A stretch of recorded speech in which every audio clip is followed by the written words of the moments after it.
children. ചിലപ്പോൾ വീട് പണിയാം, പട്ടണം പോലും പണിയാം.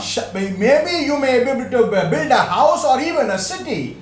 ഉൽപ്പത്തി പുസ്തകം 3-ാം അധ്യായത്തിന്റെ 24-22 മുതൽക്കുള്ള വാക്യങ്ങളെ ആസ്പദീകരിച്ചും 4-ാം അധ്യായം 13 മുതലുള്ള വാക്യങ്ങളെ ആസ്പദീകരിച്ചുമാണ് ഞാൻ ഈ പറഞ്ഞത്. And I am referring to Genesis chapter 2 3 verses 22 onwards and Genesis chapter 4 verse 14 onwards. കയീന്റെ പപ്പായും മമ്മിയും ഒക്കെ ദൈവസന്നിധിയിൽ നിന്ന് ആട്ടി പുറത്താക്കപ്പെട്ടു. Cain and his father and mother were removed from the presence of God. ദൈവം തിരുസന്നിധിയിൽ നിന്നും ആട്ടിക്കളഞ്ഞ കയീൻ കിഴക്കോട്ട് പോയി കല്യാണം കഴിച്ചു, മക്കളും ജനിച്ചു, ഒരു വലിയ ആദ്യത്തെ സിവിലൈസേഷൻ എന്ന് പറയപ്പെടാവുന്ന പട്ടണവും പണിതു. Cain, who was removed and expelled from the presence of God, he went down southward and he went and he married, he had children, he even built a new civilization there. അതേ പ്രിയപ്പെട്ടവരെ, പാപം ചെയ്താലും ഇതൊക്കെ ചിലപ്പോൾ നടക്കും. Yes, dear children of God, all this may happen even if you have done a sin. ജോലി പോകാതിരിക്കാനും വണ്ടി പഞ്ചറാകാതിരിക്കാനും ഒന്നും ആരും പാപം ചെയ്യാതിരിക്കണ്ട. Please do not refrain from sin so that you might not lose your job and you might not have a mishap on the road. പക്ഷേ പാപത്തിന്റെ ഏറ്റവും തിക്തഫലം ദൈവസന്നിധിയിൽ നിന്നുമുള്ള വേർപെടുത്തലാണ്. But the real fact of the sin is that we are removed and expelled from the presence of God. അതാണ് പൗലോസ് റോമാലേഖനത്തിൽ പറയുന്നത്, എല്ലാവരും പാപം ചെയ്ത് ദൈവ തേജസ്സില്ലാത്തവരാ എന്ന് പറഞ്ഞാൽ തേജോമയനായ ദൈവത്തിന്റെ സന്നിധിയിൽ നിന്നും പുറത്താക്കപ്പെട്ടു. That is why Paul is saying that all have sinned, have come short of the glory of God. That means they have been expelled and removed from the very presence of the glorious God. ഇന്ന് സന്ധ്യയിൽ ഞങ്ങൾ നിങ്ങളെ പ്രബോധിപ്പിക്കട്ടെ, ജീവിതത്തിൽ എന്തെല്ലാം കഷ്ടനഷ്ടങ്ങൾ നേരിട്ടാലും ദൈവത്തിന്റെ തിരുസന്നിധിയിലേക്കുള്ള ഒരു പ്രവേശനവും സൗജന്യ പ്രവേശനവും തിരുസന്നിധിയിൽ വസിപ്പാനുള്ള ഭാഗ്യ പദവിയും എനിക്കും നിങ്ങൾക്കും ഉണ്ടെങ്കിൽ നാം ഇന്നും ധന്യരാണ്. I want to remind you this evening that no matter what hardship and painful conditions you may have to go through, if we have the privilege to stand in the presence of God and to be eligible to be found in the presence of God, our lives are truly blessed. Hallelujah. Hallelujah. ഇന്ന് രാത്രിയിലും ദൈവസന്നിധിയിൽ വസിപ്പാൻ ഭാഗ്യം ലഭിച്ചവർ ദൈവത്തെ മഹത്വപ്പെടുത്തട്ടെ. Let everyone who have the ability and who are privileged to be in the presence of God glorify his name. അങ്ങനെയുള്ളവർ ദൈവത്തോട് ദാവീദിനെ പോലെ പ്രാർത്ഥിക്കട്ടെ, തിന്റെ സന്നിധിയിൽ നിന്നും എന്നെ തള്ളിക്കളയരുതേ. And those people let us all join together and pray like King David, Lord, cast me not away from your presence. Hallelujah. Hallelujah. അതെ, പൗലോസ് ഇവിടെ പറയുന്നു, പാപത്തിന്റെ പരിണിത ഫലം ദൈവസന്നിധിയിൽ നിന്നുമുള്ള ഉപേക്ഷണമാണ്. Paul is very clearly saying that the result of sin is that we are removed from the presence of God. എന്നാൽ റോമാലേഖനം പ്രശ്നം മാത്രം പറഞ്ഞ് അവസാനിപ്പിക്കുകയല്ല. But the epistle of Romans is not concluding only by mentioning the problem. മനുഷ്യന് സാർവത്രികമായ പ്രശ്നമുണ്ടെങ്കിൽ ആ പ്രശ്നത്തിന് ദൈവത്തിന്റെ പക്കൽ സാർവത്രികമായ ഒരു പരിഹാരവുമുണ്ട്. If man has a universal problem, God has a universal solution for mankind. അതെ, പൗലോസ് അപ്പോസ്തലൻ 3-ാം അധ്യായത്തിന്റെ 24 മുതലുള്ള വാക്യങ്ങളിൽ പറയുന്നത്, മനുഷ്യന്റെ ആഗോള വ്യാപകമായ പാപം എന്ന പ്രശ്നത്തിന് ദൈവത്തിന്റെ ആഗോള വ്യാപകമായ പരിഹാരം എന്തെന്നാണ്. And Paul is explaining that from chapter 3 verse 24 onwards, that if mankind has a global problem of sin, God has a global solution for that. ദൈവത്തിന്റെ ആഗോളപരമായ പരിഹാരം എന്ന് പറയുന്നത് സ്വന്തം പുത്രൻ മരിച്ച Calvary കുരിശാണ്. And the universal solution for that problem for mankind is that his only begotten son died on the cross of Calvary. എന്നെ കേൾക്കുന്ന പ്രിയപ്പെട്ടവരാരെങ്കിലും പാപത്തിൽ ഇന്നും അടിമകളായി കഴിയുന്നെങ്കിൽ നിങ്ങളുടെ പ്രശ്നത്തിന് പരിഹാരം കാൽവറി ക്രൂശിലുണ്ടെന്ന് വിളിച്ചു പറയുന്നതിൽ ഞങ്ങൾക്ക് സന്തോഷമുണ്ട്. Dear ones, if any of you are still struggling with sin and don't know what to do, we have good news for you, that there is a solution to your problem, that the God himself came and died on the cross of Calvary. Hallelujah. Hallelujah. പ്രിയപ്പെട്ടവരെ, നിങ്ങൾ വിവിധ പ്രശ്നങ്ങളിലൂടെ കടന്നു പോകുന്നവരാകാം.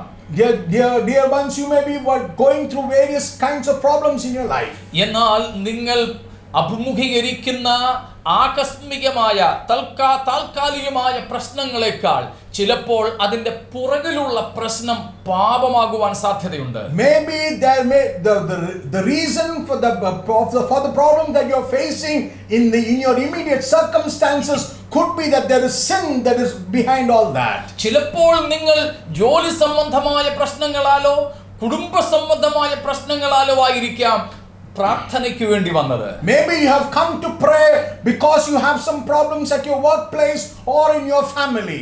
എന്നാൽ നിങ്ങൾ അങ്ങനെയുള്ള ദൃശ്യമായ പ്രശ്നങ്ങളുമായി പരിഹാരത്തിന് പ്രാർത്ഥനയ്ക്കായി ദൈവസന്നിധിയിലേക്ക് വന്നു.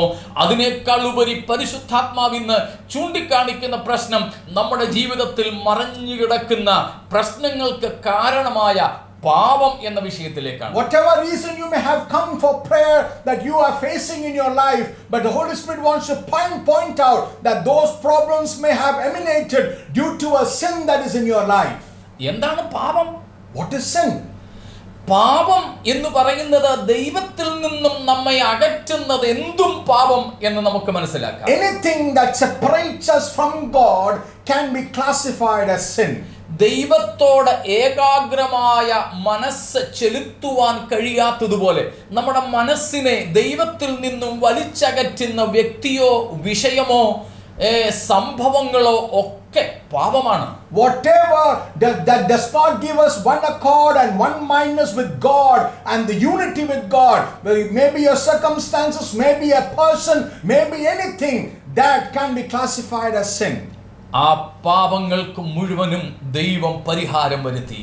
And God gave a complete solution to all those sins. അത് Calvary ക്രൂശിലാണ്. And that was on the cross of Calvary. അതാണ് 3-ാം അധ്യായം 24 മുതൽ പൗലോസ് പറയുന്നത്. And that is what Paul is mentioning from chapter 3 verse 24 onwards. ആ കാൽവറി ക്രൂശിലൂടെ ദൈവം മനുഷ്യനെ തന്നോട് നിരപ്പിക്കുകയാണ്. And through the cross of Calvary God is reconciling man towards himself. ദൈവത്തിൽ നിന്നും അകന്നുപോയ മനുഷ്യൻ, man who had gone away from God, ദൈവത്തിൽ നിന്നും മനുഷ്യനെ അകറ്റിക്കളഞ്ഞ പാപം, and the sin that took away man from God, ദൈവം അതിന് പരിഹാരം ക്രൂശിൽ വരുത്തി. and God gave a solution for that on the cross of Calvary. പാപത്തിന് പരിഹാരമുണ്ടാക്കി. And there was a solution for sin. പാപത്തിന്റെ കടം മുഴുവനും കാൽവറി ക്രൂശിൽ ദൈവം ഒടുക്കി തീർത്തു. And God paid all the debt that was due to sin on the cross of Calvary. ആവർത്തിച്ചു പറയട്ടെ, നമ്മുടെ പാപത്തിന്റെ കടം മുഴുവനും യേശുക്രിസ്തുവിന്റെ ക്രൂശ് മരണത്തിലൂടെ ദൈവം ഒടുക്കി തീർത്തു. ആ ബില്ല് ഒടുക്കി തീർത്തു. I would like to reiterate that God settled all the dues that were there due to our sin on the cross of Calvary and through the death of Jesus Christ. ഇനിയും നമ്മുടെ പേരിൽ ഒരു കടവുമില്ല. And now there is no more debt in our name. അതുകൊണ്ട് ദൈവത്തോട് അടുക്കുവാൻ നമുക്ക് പ്രശ്നമില്ല. That is why we don't have any hindrance to go closer to God. പക്ഷേ അത് നാം വിശ്വസിക്കണം. But for that we need to believe. അത് ബുദ്ധിപരമായ അംഗീകരണം മാത്രമല്ല. It is just not accepting in your knowledge. പകരം ആ വിശ്വാസം എന്നതിനകത്ത് സമ്പൂർണമായ അനുസരണവും ഉൾക്കൊണ്ടിട്ടുണ്ട്. But in that faith, in that belief, there is a complete obedience and surrender. അപ്പോൾ ബുദ്ധിപരമായ അംഗീകാരത്തോടുകൂടെ സമ്പൂർണമായ അനുസരണവും കൂടെ ചേരുമ്പോൾ മാത്രമേ വിശ്വാസം പുതിയ നിയമപ്രകാരം പൂർണ്ണമാകുന്നുള്ളൂ. Along with our knowledge, acceptance in our knowledge, when we surrender and submit in obedience only, will our faith be complete in the Lord. ആ വിശ്വാസമാണ് കാൽവറിയിൽ ദൈവം വരുത്തിയ പാപപരിഹാരം എന്ന പ്രശ്നത്തെ സ്വീകരിക്കുവാനുള്ള ഏകമാർഗം. And that faith is the only way to receive the universal solution for sin in our life. അതാണ് പൗലോസ് 3-ാം അധ്യായം 27 മുതൽക്കുള്ള വാക്യങ്ങളിൽ പറയുന്നത്. And that is what is mentioned by Paul in chapter 3 verse 27 onwards. അതുകൊണ്ടാണ് ഈ റോമാലേഖനത്തിന്റെ മുഖ്യ ചിന്താവിഷയമായി നാം കണക്കാക്കുന്നത് വിശ്വാസത്താൽ ഉള്ള നീതീകരണം എന്ന്. And that is why the theme of the book of epistle of Romans itself is justification by faith. വിശ്വാസത്താൽ നാം നീതീകരിക്കപ്പെടുന്നു. By faith we are justified in the presence of God. നീതീകരണം പാപക്ഷമയേക്കാൾ വലുതാണ് കേട്ടോ. And justification is more greater than the forgiveness of sin. ദൈവത്തിന്റെ കോടതിയിൽ മനുഷ്യൻ നിൽക്കുന്ന നിൽപ്പെന്നോർത്ത് നോക്കൂ. Can you just imagine that a man is standing in the court of God? പാപിയായി നിൽക്കുന്നു. He is standing as a sinner. അത് നിമിത്തം ദൈവ തേജസ് നഷ്ടപ്പെട്ട് നഗ്നനാണവൻ. And due to that he lost the glory of God and he is naked. അവൻ അന്ധനായിരിക്കുന്നു. He is blind. അവൻ ദൈവത്തിനും ദൈവത്തിന്റെ ഭവനത്തിനും നഷ്ടപ്പെട്ടവനാണ്. He is a lost cause for God and the house of God. അതുകൊണ്ട് അവൻ ശിക്ഷിക്കപ്പെട്ടവനാണ്. And that is why he is punished there.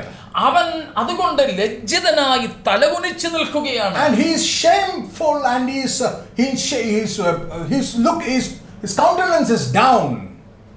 ഇങ്ങനെ നിൽക്കുന്ന മനുഷ്യന് വേണ്ടിയിട്ട് ഇവിടെ ഇതാ യേശുക്രിസ്തു എന്ന വക്കീൽ വെളിപ്പെടുന്നു.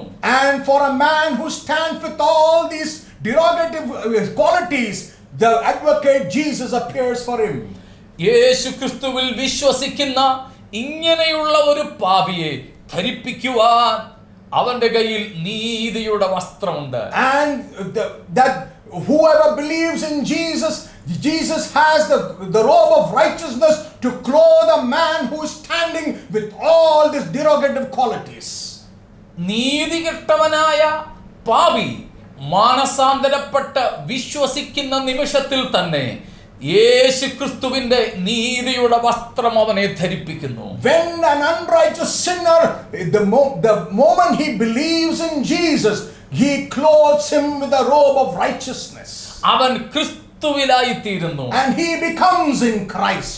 അങ്ങനെ ക്രിസ്തുവിലായിത്തീരുന്ന പാപിയെ നോക്കി നീതി കോടതിയിൽ നിന്നും ദൈവപിതാവ് വിളിച്ചു പറയുന്നു, ഇവൻ എന്റെ പുത്രനിൽ വിശ്വസിച്ചിരിക്കുന്നത് കൊണ്ട് ഇനിയും ഇവൻ പാപിയല്ല, ഞാൻ ഇവനെ നീതിമാനായി പ്രഖ്യാപിക്കുന്നു. And when this man is being justified in Christ, the judge in the court, he declares, because he has believed in my son, he is no more a sinner. He is one of my son, my child, and he is God into righteousness. എന്ന് പറഞ്ഞാൽ ഇവന്റെ പാപം ക്ഷമിച്ചിരിക്കുന്നല്ല. That doesn't mean that his sins are forgiven. അതായത് ഇവൻ പാപം ചെയ്തു, പൊക്കോ, ഇപ്പോ ഒന്നും ചെയ്യുന്നില്ല, ഇതല്ല നീതീകരണം. The justification does not mean, okay, you have sinned, okay, now for now I let you go.